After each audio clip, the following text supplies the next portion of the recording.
We have been sold a comforting lie, a story of glass, slippers, of pumpkin carriages, of a benevolent magic that rewards patience and virtue. We are told that forgiveness is the final, noble act, that a victim can and should absolve her tormentors. This is a fantasy engineered to sedate us. The original chronicle, recorded in the Tang dynasty around 850 CE, is not a fairy tale. It is a case file, a brutal report of premeditated slaughter, tribal servitude, and cannibalism.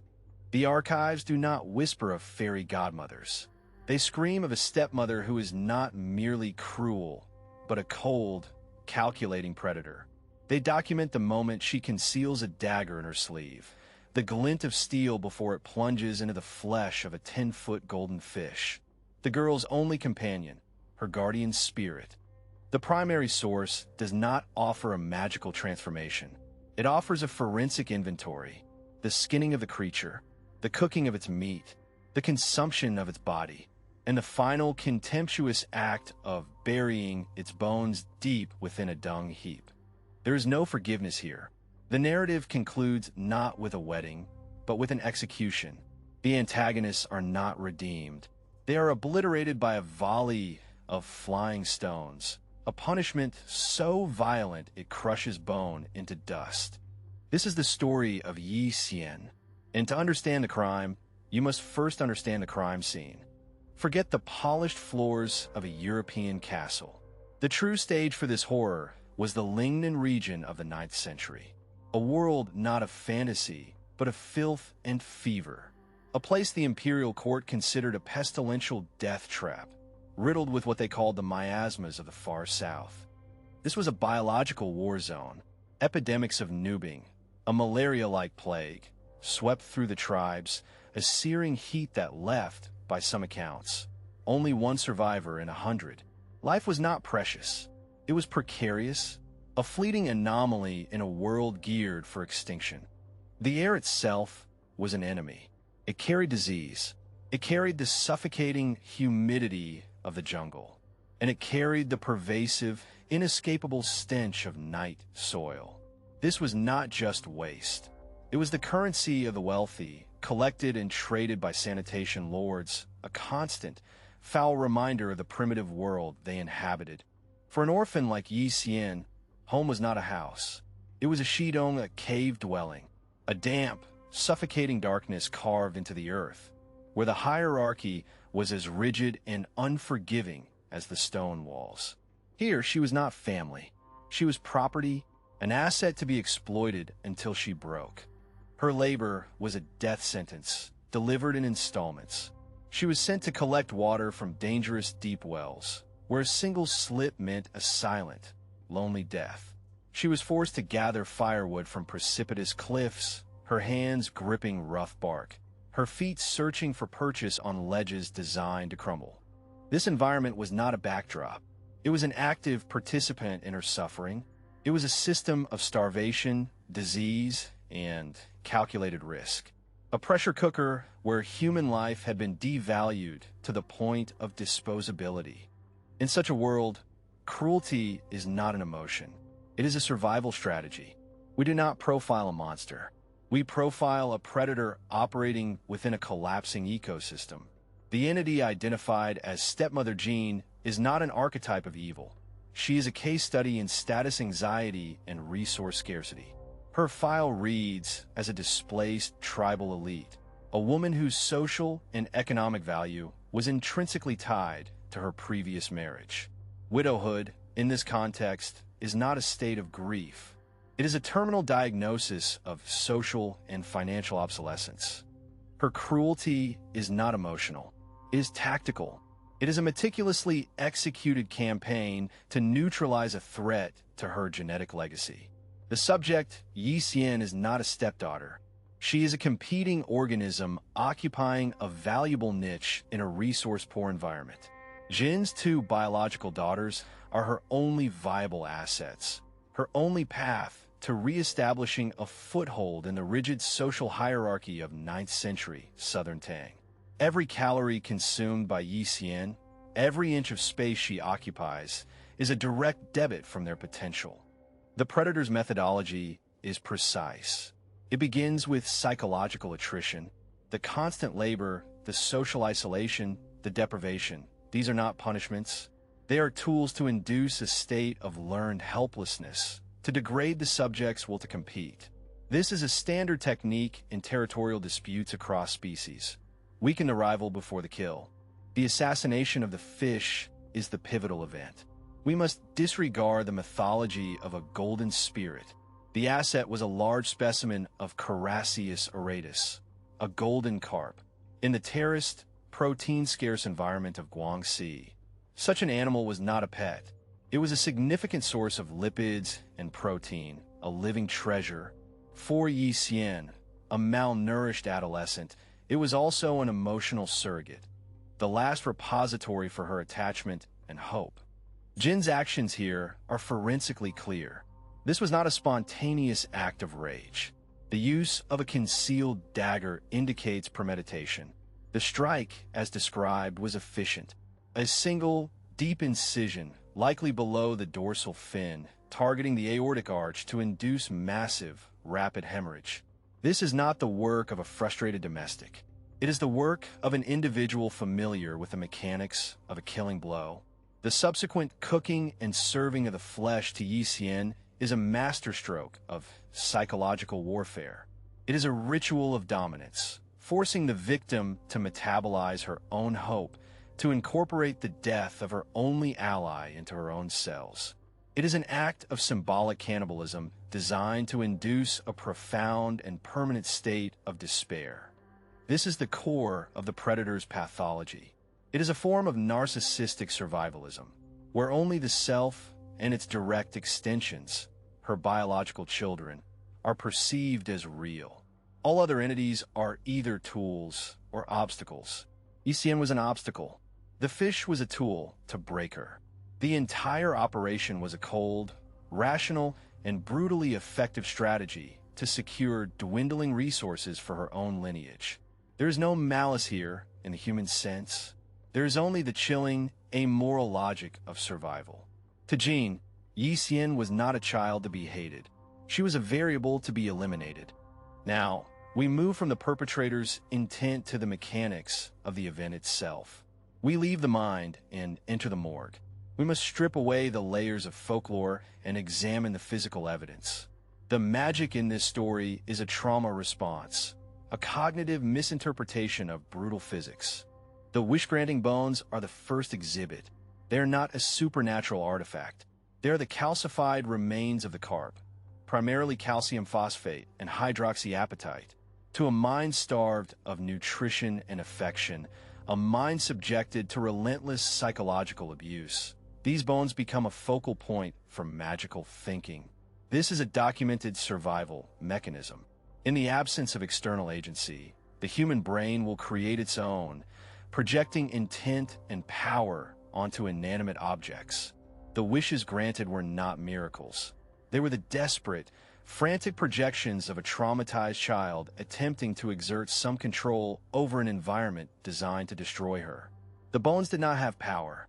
The belief in their power was the only thing keeping her psyche from total collapse. The slippers. The text describes them as woven from gold, light as down, making no sound. This is not an accurate material description.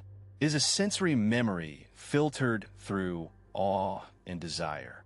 The likely material was kingfisher feathers, meticulously woven onto a silk base. The iridescence of these feathers under torchlight would produce a shimmering, golden effect. The silence of the steppe would be due to the soft, padded silk sole, a stark contrast to the wooden clogs or bare feet of a commoner. They were not magical. They were simply the footwear of the hyper-elite, an object so far beyond Ye Xian's experience that her mind could only process it as supernatural. Finally, we must perform an autopsy on the story's climax. The divine punishment. The death of the stepmother and her daughters was not an act of celestial justice. It was an execution by geology. The setting is the key. The caves of Guangxi are part of a vast karst topography. This is a landscape of limestone, riddled with fissures and sinkholes, sculpted by millennia of intense monsoonal rain. The soil structure is inherently unstable. During the peak of the monsoon season, the ground becomes supersaturated. The coefficient of friction plummets. The earth itself begins to liquefy. The text describes flying stones. This is the memory of a witness who did not understand the physics of what they were seeing. It was not a rain of stones from the sky. It was a catastrophic landslide. A section of the cave system, or the hillside above it, experienced a total substrate failure. The event would have been instantaneous and absolute. First, a low-frequency tremor felt more in the bones than heard with the ears, as tons of rock and mud broke free. Then, the sound, a deafening roar as the debris accelerated down the slope, reaching terminal velocity in seconds. This is not a slow-moving river of mud. It is a fluid dynamic wave moving at highway speeds, carrying boulders the size of houses. The cause of death for Jin and her daughters would be massive, catastrophic blunt force trauma and compressive asphyxia. The force of the impact would be unimaginable, sufficient to obliterate the human form. The bodies would not be buried. They would be integrated into the debris field, disarticulated and pulverized by the sheer kinetic energy of the event. The tomb of regretful women is not a memorial. It is a debris cone, a geological scar left by a gravity-driven execution. There was no divine intervention. There was only a human predator who drove her victims into a geographically unstable kill zone at precisely the wrong time of year. The final antagonist was not a spirit or a god.